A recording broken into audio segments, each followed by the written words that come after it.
Hello and good evening students and welcome to BYJU'S Exam Prep IAS. Before starting the daily quiz, here is an important announcement that now you can get up to 60% scholarship on our live online classroom program and offline classroom programs. We have a limited number of seats available and this offer is valid only until 12th June. So click on the link in the pinned comment and register now to get a call back from our counselors. Now let us take a look at our first question. How many of the following statements are true regarding Suriname? It is located in the northern part of South America. It was a Dutch colony before getting independence in 1975. Indian origin people, they make up the largest ethnic group in Suriname. We have taken this question because our president has been conferred with the highest civilian award of Suriname. She is visiting this country, remarking the importance of the 150 years of our bilateral relationship. The first ship, which was known as Lalla Rook, carrying 452 Indian laborers, it arrived in Suriname's capital, Paramaribo, on June 5, 1873. Now most of these laborers, they were from eastern UP and Bihar, and this year 2023 marks the 150th anniversary of this event. Now under this event, our president has also announced that the government has approved extending the eligibility criteria for the OCI, Overseas Citizenship of India card, from the 4th generation to 6th generation. So up until now, only up till 4th generation of the original inhabitants were eligible to get this OCI card. Now up till 6th generation of the original inhabitants, they will be able to avail this facility. Now Suriname, it is a country located in the northern part of South America. It is one of the smallest countries in the continent, which was formerly known as Dutch Guyana. It was a plantation colony of the Netherlands and it gained its independence from them on November 25, 1975. Now, one very important fact about this country is that Indo-Surinamese people, they form the largest ethnic group in this country, making up 27.4% of their population. So if we go back to the question, this is correct, and this is also correct. So your correct answer is C. The next question is, how many of the following statements are true regarding Indian monsoon? The shift of the intertropical convergence zone is a major factor in bringing in the southwest monsoons to India. The Tamil Nadu coast remains dry during the southwest monsoon season. Monsoon enters West Bengal and Bangladesh not from southwest direction but south and southeast directions. We have taken this question because the Indian Meteorological Department has again stated that this year the monsoon might get even more delayed than current levels in hitting the Kerala coast. Usually monsoons, they hit the Kerala coast by June 1st. However, due to a variety of conditions, this has been delayed. Now the shift of the ITCZ, it takes place towards the northern hemisphere in the summers of northern hemisphere and towards the southern hemisphere when there is cold season in the northern hemisphere. This shift of the ITCZ, it makes the southeast trade winds of the southern hemisphere to cross over the equator and enter the northern hemisphere as southwestern winds. These southwest winds are what bring the monsoons to India. So shift of ITCZ, it is very important. If the ITCZ, it stayed at the equatorial location, then these winds, they would have converged at equator itself instead of moving northwards and turning into southwestern winds. So this statement is correct. Moreover, the Tamil Nadu coast, it remains dry during the southwest monsoon season and it receives rain during the northeastern monsoons during the retreating monsoon season. Also, the monsoon, it enters West Bengal and Bangladesh not from the southwest locations but from the south and the southeast. Why? Because the Bay of Bengal branch of the monsoons, it first strikes the coast of Myanmar and part of southeast Bangladesh. But the Arakan hills along the coast of Myanmar, they deflect a big portion of this branch towards the Indian subcontinent. So it comes in this way into Indian states of West Bengal and parts of Bangladesh. So this is also correct and your correct answer is C. The next question is, the section 124A was inserted into the Indian Penal Code during the reign of which Viceroy? Lord Mayo, Lord Canning, Lord Lytton or Lord Curzon? We have taken this question because the Law Commission has given its recommendation regarding 124A section of the IPC, which is related to sedition. Now this was included into the IPC in the year 1870.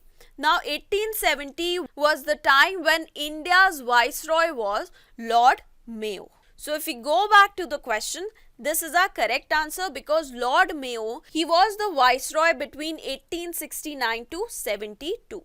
Lord Canning, on the other hand, he was the Viceroy between 1858 till 62.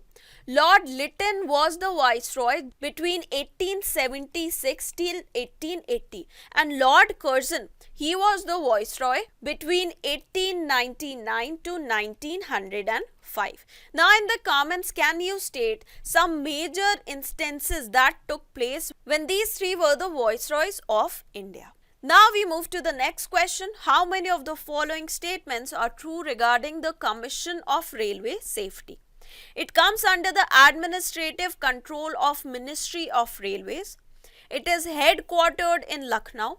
The authority is responsible for investigating serious train accidents in the country. We have taken this question because the CRS, Commission for Railway Safety, has started its investigation into the train accident that took place in Odisha and that was responsible for the death of 275 people.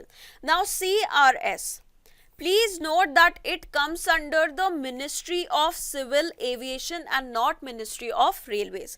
The reason for this is to insulate the CRS from the influence of the railway establishment of India and prevent any kind of conflict of interest, because CRS is the agency responsible for investigating serious train accidents in the country. The headquarters of this agency is located in Lucknow. So if we go back to the question, this is incorrect. However, these two are correct statements. So your correct answer over here is B. Let us now take a look at this PYQ from the year 2016.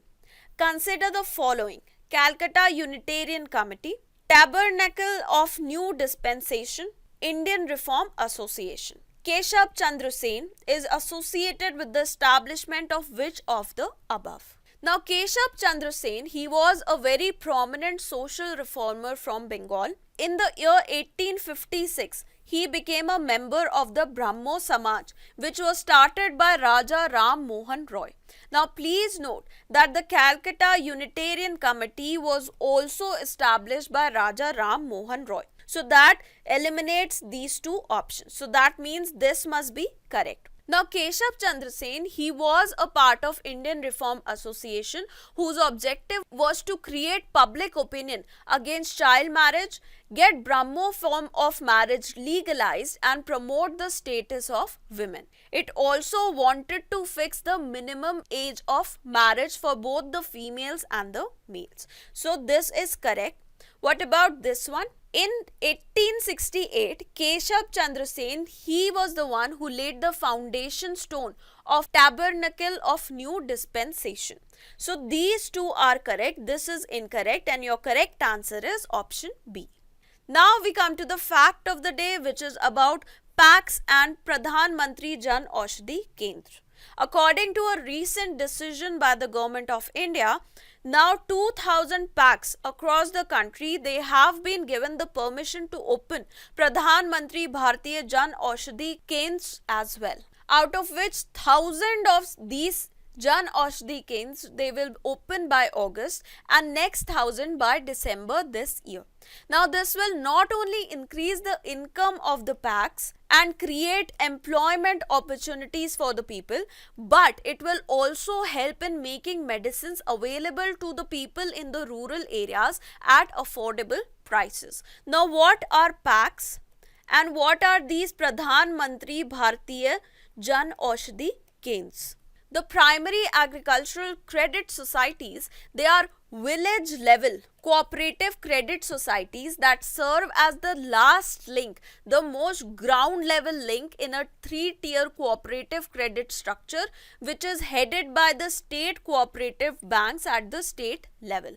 The credit from the state cooperative banks, it is transferred to the district central cooperative banks that operate at the district level, and these district central cooperative banks, they work with PACs which deal directly with the farmers. So PACs, they basically provide short term and medium term agricultural loans to the farmers for various agricultural and farming activities.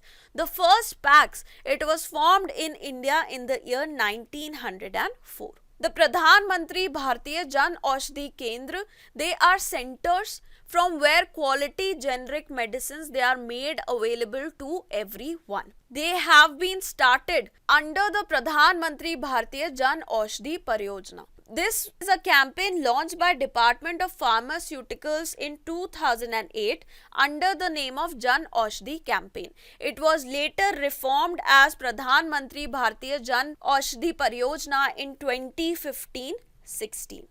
So these Jan Aushadhi Kendras, they provide quality generic medicines and they are supported by the Bureau of Pharma PSUs of India in their endeavors. So that is all about today's daily quiz. I hope you were able to understand all the concepts. Do not forget to tell us how many questions were you able to answer correctly. So thank you very much and have a very good day ahead.